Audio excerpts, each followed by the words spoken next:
What's up, everybody? This is Van Rustic here. I am on the map Two Brothers, and I am in my Mikhail Kutuzov, or my Mikhail, as I like to call it. Uh, as you can see on this map, I have a pretty good team. I initially noticed that most of my team is already positioned to the west, and I am on the thinner side of the east. I saw that the one battleship was heading out to the west, so I decided I'm going to support my two battleships on the east side.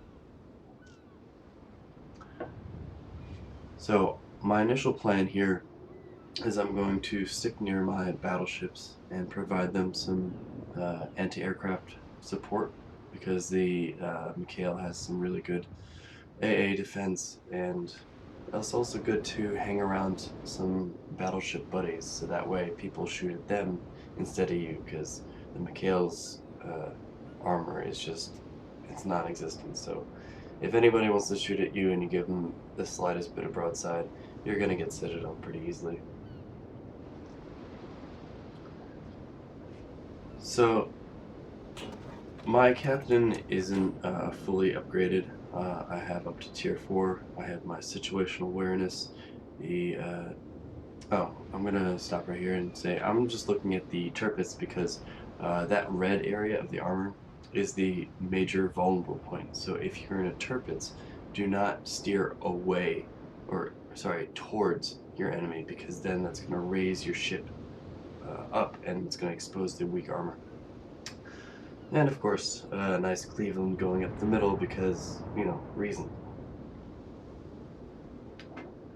So, looking at our team, we have a pretty good spread. We have two battleships going to the west side, or sorry, two battleships going to the east side, one battleship going to the west side, and we do have a larger concentration of our force on the west side, but it's a pretty even spread, you know, minus the Cleveland who decides to go up the middle. I'm gonna be honest, the beginning of this video is a little boring. Only these two DDs show up, and they don't stay hidden or stay spotted for long, and I don't really get many hits. But you know, spoilers. Sorry, I'll try not to do that anymore.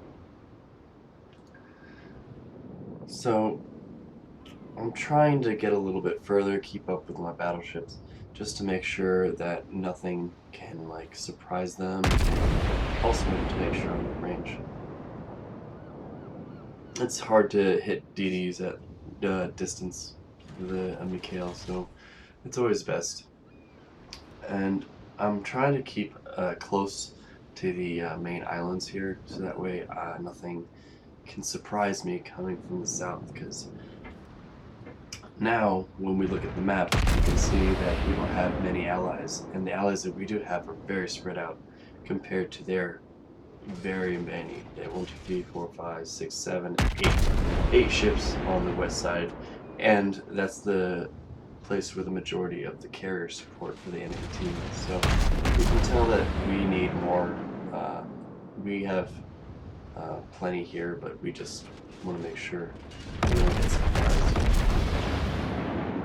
There is a CV coming, and I just wanted to make sure I don't give him a broadside. I did get a couple hits on that DD. I think it's kind of lucky. I did my best to aim, but you know, at this range, DDs can really maneuver as they are. I thought about doing a torpedo strike to the smoke, but it's just too far away, and the Mikhail's torpedoes don't go that far. And it probably would have been a waste anyway, although it's a cooldown. As you can see, I'm checking just to make sure nothing's coming at me from the south. I know I'm spotted, and I know it's coming from in between the two smokes. As you can see, the left-hand smoke is still growing, so that means that that's the direction that that DD was last coming in. So I'm not sure which one of them was spotting me and which one wasn't, but either way, I'm pretty sure there's either torpedoes going to be coming at me, or fire, or both. So, and before I went too far out into the open water, I turned back just so that way I can make sure whatever was coming at me, CV wise, is going to be dealt with. There's those torpedoes I was talking about. So it's obviously not the mayhem that's coming because he's still on the other side of the smoke. And as I expected, here comes some fire. So Mikhail was giving me a broadside, use that, change over to AP. And this Atlanta is just being annoying, so obviously I'm going to switch to him. And also he's a lot closer. I gave him a little bit too much lead there, but now I get to dial it in. It's really annoying, just the constant hits. They're not doing that much damage, but he can hit me constantly.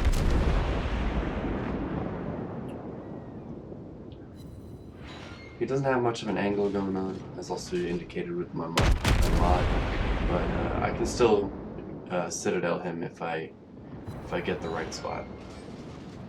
I'm getting some good damage, a little bit high.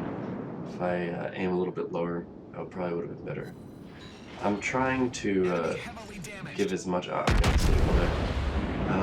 Trying to give as much of a broadside to give as many guns on the target as possible. Obviously, I'm trying not to run aground and blow them out. So at this point, I feel I just need to, give a turnaround and sacrifice a little bit of my gunpowder to make sure I stay within, the wet water instead of on dry land.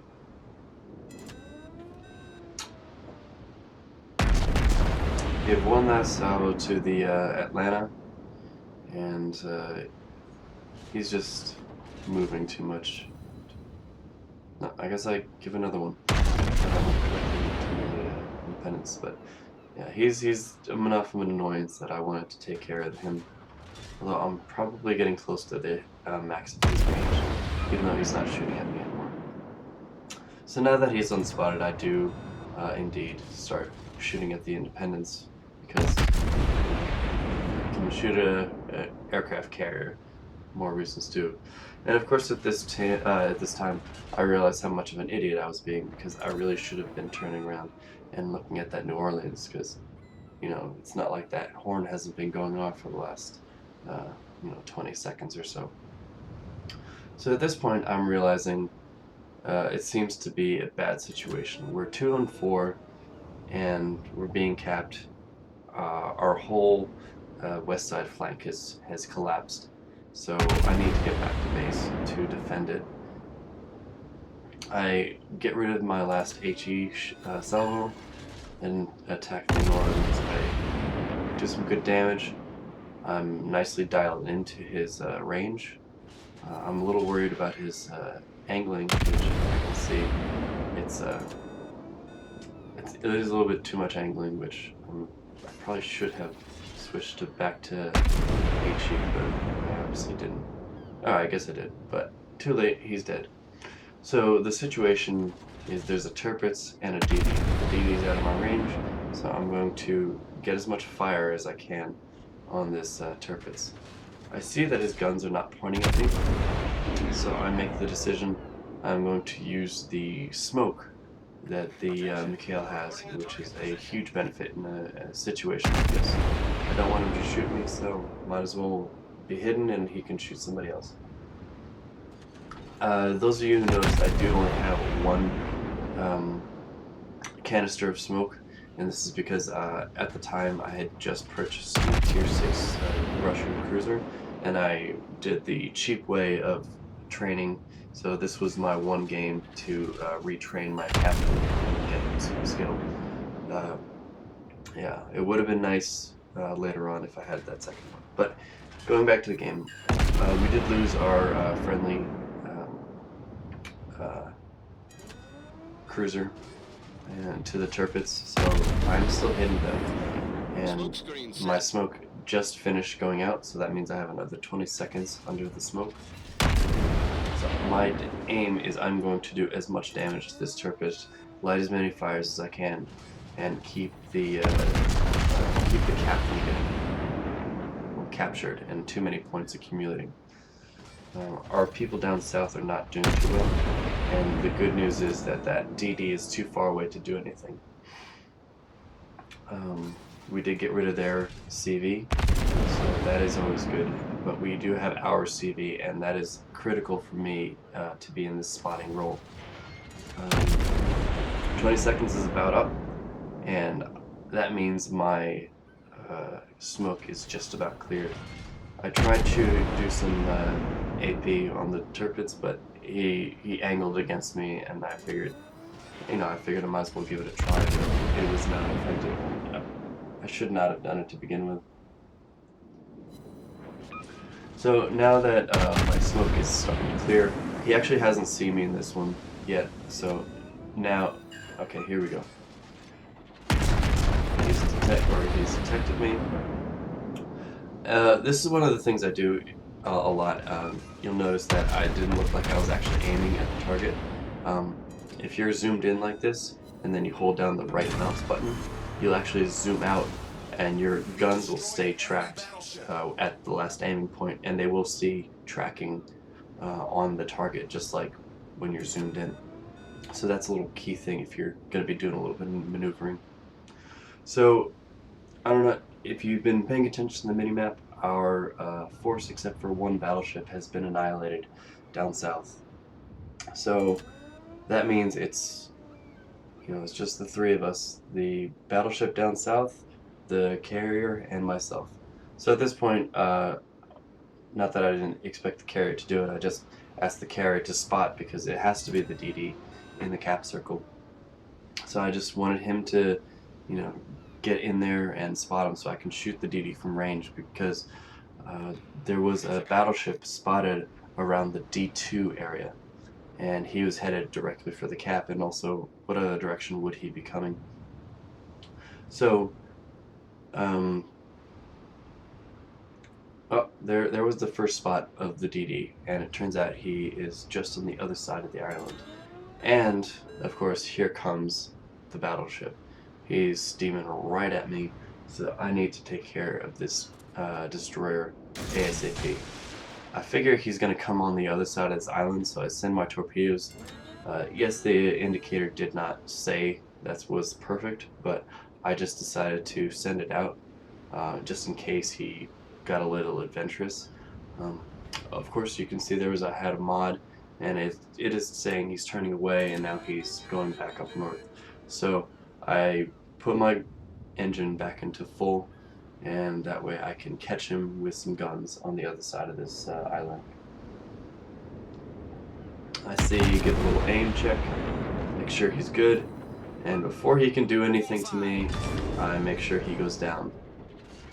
And a little fire, so that's good. So now we have a problem. We have a nearly full health Nagato against me in my paper ship. So my plan is, I was thinking right now, maybe I wonder what the stealth firing distance for this is. And basically there's none, so I shouldn't have even been thinking it to begin with. So about this point I realize what I need to do is keep the CV to spot him, and I'm going to use this little island that the DD was hiding behind, and I'm going to make it so he can't shoot me, and then that way I can shoot him. My aim is not so good. I'm a little bit in panic mode right now, but starting to get some better shots on target, and I do not know how that didn't do bigger damage to me. I was certain I was going to get Citadel on that shot. Oh yes, we got a fire. And this is again my right mouse click. I'm holding it down. You can see I'm just moving around, but I'm really going to still fire here. Yeah, you can see it's not the same direction. And then when I release my mouse button, it returned to me back to my original aim point, which was way off because he was moving, and he turned, which I probably shouldn't have paid attention to. So we're still getting some more damage, and some some good fires, so this is good. So here's a test to see if he can still shoot over the island. We're not close enough. But the problem with Russian cruisers is that their guns have really low arcs, so I am getting really close to this island and I'm not going to be able to shoot over it for much longer. So my strategy potentially has failed me. There we go. I'm starting to hit the island. So what I have to do is I'm stopping my ship because I see this little dip. I'm trying to shoot on it. Ah, yes, another fire. That's good. That's great. Again, my right mouse button clicking, or firing rather. The CV sent another wave of torpedoes at him, but missed. I think he's really low on planes right now. And oh no, I totally forgot about this Miyoko. He's shooting at me now too. The good thing is I have this island to protect me from the Nagato, but now I have nobody to shoot at. I'm too close to the island. The Miyoko's on the other side of the other island, and I'm just in a tight spot. So what I'm thinking is I would rather get shot in the side from a Miyoko rather than a Nagato. So I'm going to use this island as much as I can, kite away from him, and give him as little of my side as possible. And I'm going to go after... right there, I'm just trying to figure out if he's going to come out on one side or the other. So I'm going to try and focus down this Miyoko because he is he's an easier target for me to kill. So that way, instead of it being a 2-on-1, it'll be a 1-on-1. The carrier is doing a wonderful job of spotting, and he's still sending attacks out on the other ships. I know that the Miyoko was turning, so I tried to... I thought he was going to have better angling, so that's why I switched back to AP, and it's great. I got a Citadel on him, knocking him down. This ship's rate of fire is just amazing. I love it. So now he's grown the wiser. He's not a stupid player. He angles against me, and of course I'm an idiot and I give him too much, or I give him Nagato my side by maneuvering against the Miyoko. So I go back to my original plan, but just keeping the distance. I'm gonna point my bow at the Nagato to give him as less side as I can. Of course, then it's tempting to shoot him.